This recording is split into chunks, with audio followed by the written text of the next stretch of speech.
here's the reason why I'm focusing on short form content. One, I have a full-time job, so my availability to put a lot of energy into long form content on YouTube, it just isn't there as much as I wish it would be.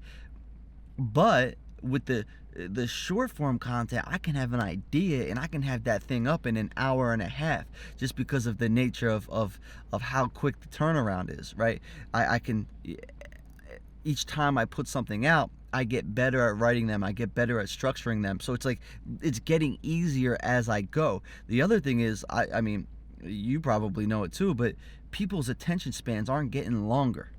People are valuing short form content. If you can stand out amongst a crowd of people as with the ability of being able to get people's attention and get a message across, you'll be highly valued, whether that's for your personal brand or you do that for other people. So that's part of my strategy. I want to get really, really, really good at it. Like right now I'm like, okay, I'm just experimenting, but I want to like really understand how this thing works, because listen, people are going to be on these social platforms. The good guys might as well get really good at using them so we can get a good message to the world. Right? So like that's sort of my thinking. I want to learn how to use this stuff so I can share it with my homies, so I can do this for brands, so I can do it for my own channels.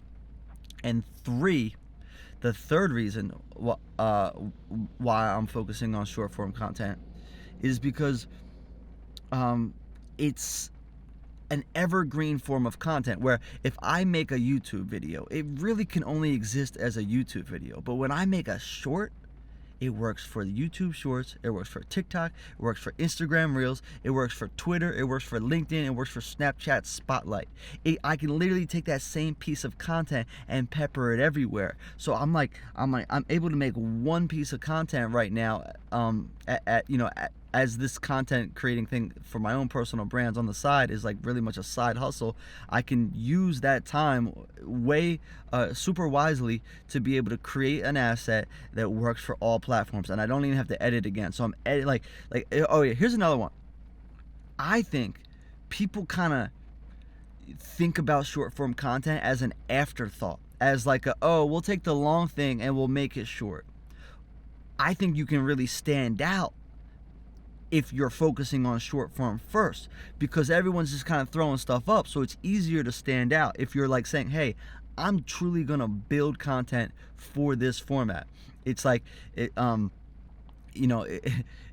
like, you got a whole, I don't know where I'm getting this analogy, but you got a bunch of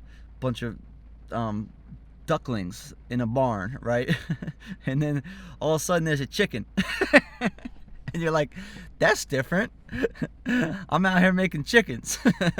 That makes no sense. That makes no sense. But that's my strategy with shorts. That's why I'm focusing on shorts right now. I do love long form. I'm going to get into long form, but right now it's the best use of where I could put my creative energy for my brand. That's why I'm doing it. Let me know.